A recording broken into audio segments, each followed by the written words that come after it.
प्रभु जी, आपके श्री चरणों में कोटि कोटि दंडवत प्रणाम। गुरु ग्रंथ साहिब जी ने संत व महापुरुषों को बहुत ही आदर सत्कार से निवाजा है। इसी से प्रेरित होकर सौभाग्य से आपके द्वारा कहे वचनों को सुनकर ऐसा महसूस हुआ जैसे कि आप गुरुवाणी को ही सरल भाषा में समझा रहे हैं। आपके द्वारा नाम सिमरन की विधि अथवा उसके गुणों का व्याख्यान करना मुझ जैसे कलयुगी जीव को सात्विक बल प्रदान कर रहा है। संत द्वार पर प्रभु ने लाकर खड़ा किया है तो यहाँ से खाली हाथ नहीं लौटना चाहता। आपके श्री चरणों में हाथ जोड़कर प्रार्थना है कि मन बुद्धि व अंतःकरण की कमजोरियों से बचा बचा रहूं। अतः जो भी मार्ग इस जीवन के बचे हुए हैं, उस श्वास से बची हुई हैं, प्रभु के सिमरन में निकले वो, और इसी मार्ग पर चलते रहने का आशीर्वाद प्रदान करें। वो तो आशीर्वाद है।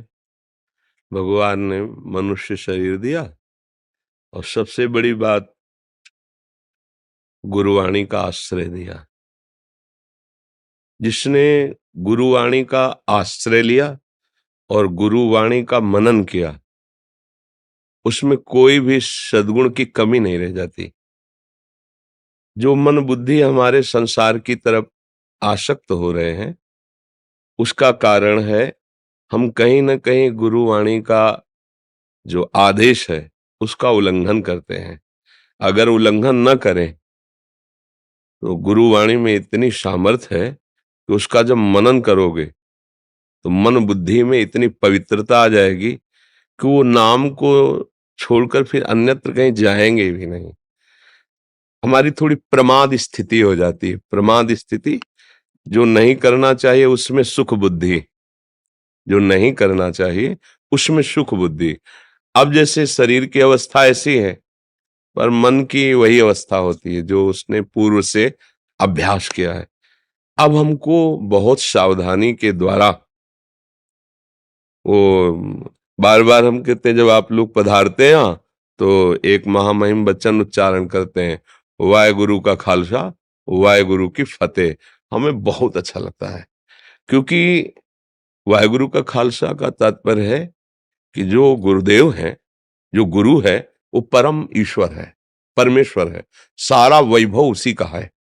और जो उनकी वाणी का आदर करता है, जो गुरु वाणी को अपने हृदय में विराजमान करता है, उसकी फतेह हो जाती है। अर्थात वो मन बुद्धि चित्त अहंकार के अधीन नहीं रहता, वो मन बुद्धि को अधीन करके उस परम परमेश्वर में लगा देता। यही फतेह है।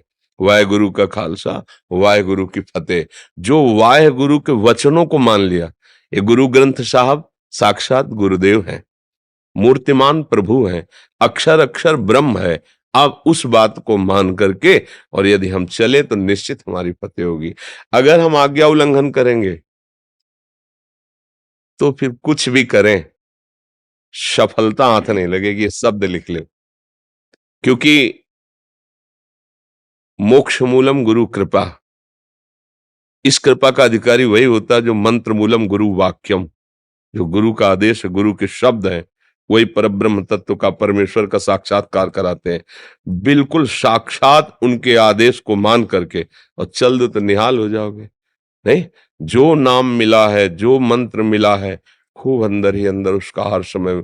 और हमारा जो मन बेईमानी करता है, वो भजन से हटाने के लिए वो क्या करता है, इस वस्तु को खा लें, आज इस वस्तु को देख लें, आज इसको भोग लें, आज ऐसा कर लें। वो बीच बीच में प्रलोभन देता रहता है, और उसके प्रलोभन में जो नहीं फंसता तो मन फिर अधीन हो जाता है और वो भजनानंदी हो जाता है। और जो उसके प्रलोभन में फंस जाता है तो मन उसको अधीन कर लेता है और फिर विषयानंद में फंसा देता है। भाई यही चाल चल रही। जो गुरु का कृपा पात्र है, साधारण भाषा में कहा जाता है गुरु मेहरबान तो चेला पहलवान। कोई भी विकार उसे परास्त नहीं कर सकता। बस ये कि अक्षर पर टिक जाए। अक्षर अविनाशी सच्चिदानंद का जो आदेश है उस पर टिक जाए, फिर माया नाम की कोई वस्तु नहीं जो आपको परास्त कर सके। अब बहुत कम समय रह गया है जीवन का, पता नहीं कब शाम हो जाए, कब श्वास रुक जाए। तो हर समय अंदर ही अंदर, अंदर ही अंदर खूब नाम जप करता रहे। नाम जापक अगर ऐसा सोचता है मैं नाम जप करूं मुझे शरीर सुख मिले, तो फिर थोड़ा घाटे का विचार है। देखो अपने गुरुजनों को देखो, ऐसा कि उनकी कृपा जरा सी हो जाए तो परम पद मिल जाए, ऐसे वो महापुरुष हैं। और उनको विधर्मी लोग कितना कष्ट दे रहे हैं, पर वो कहते हैं राम का किया मीठा लागे, सह रहे हैं।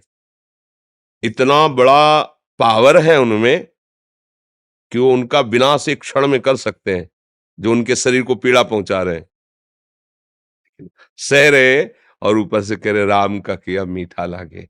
क्या हृदय है महापुरुषों का कि जो उनको कष्ट दे रहे हैं, उनके लिए तो उनके हृदय में कोई बात ही नहीं है और अपने को अच्छा लग रहा है उनको। और ऐसा कष्ट तपती हुई बालू में बैठा, मतलब जो धधकती हुई बालू है उस पे ऊपर से गरम आग जैसी छोड़ रहे हैं, पर वो राम का किया मीठा लगे। तभी तो महापुरुष हमारे गुरुदेव हैं, ये करके दिखाया। सामर्थ्य इतनी है, सब कुछ कर सकते हैं, एक क्षण में भस्म कर सकते हैं।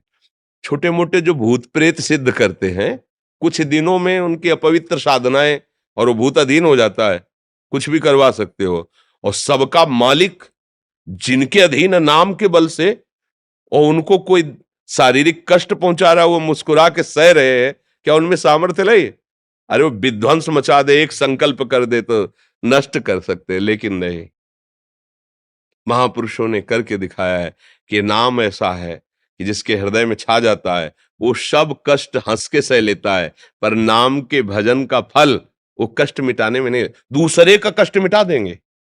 हमने देखा है, महापुरुषों को देखा है, दूसरे का कष्ट तो मिटाने में देर नहीं है, लेकिन अपने कष्ट को सजा कर भोगते हैं और भोगते हैं। तुम नहीं सह पाओगे, तुम जाओ सुखी रहो, आओ हमारे ऊपर तुम भी आ जाओ, तुम्हारा भी आ जाए, क्या बिगड़ना है यहाँ? जहाँ 100 वहां 100 से क्या अंतर पड़ रहा है? लेकिन तुम भजन करो, तुम स्वस्थ रहो, जाओ सुखी रहो, भजन। ऐसा संतों को देखा कि दूसरे का कष्ट स्वयं ले लिया, लेकिन अपने कष्ट को उन्होंने मिटाने के लिए कभी कोई ना संकल्प किया ना इच्छा की। तो इस मार्ग का पथिक बड़ा शूरवीर होता है।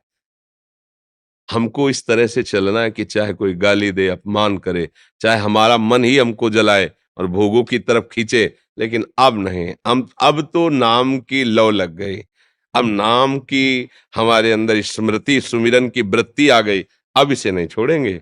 जो त्रिभुवन की राजलक्ष्मी देने पर भी आधे पल के लिए भी अपने प्रभु का स्मरण सुमिरन नहीं छोड़ता, वही परम महाभागवत कहा जाता है, वही संसार पर विजय प्राप्त कर लेता है।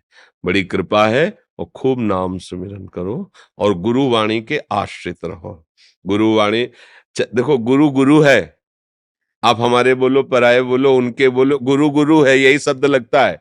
सदगुरु गुरु यही लगता है ना, तो वो एक ही है, वो एक ही है, उसे कुछ भी नाम दे के पुकारो, वो एक ही है। इसीलिए हर समय नतमस्तक होकर गुरुवाणी का पालन करो, अपने आप निहाल हो जाओगे, अब मस्ती आ जाएगी, अद्भुत मस्ती आ जाएगी।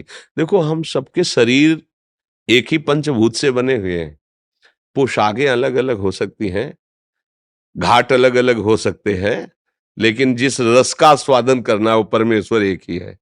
चाहे कुछ भी बोलो, अलग अलग पंथ, अलग अलग ग्रंथ, अलग अलग मंत्र, लेकिन जो ग्रंथ पंथ और मंत्र है, उसका कंत माने इष्ट ईश्वर, वो एक ही है। जब ये बात समझ में आ जाती है ना, तो फिर ये भेद की जो मेड़ है ना, वो सब हट जाती है।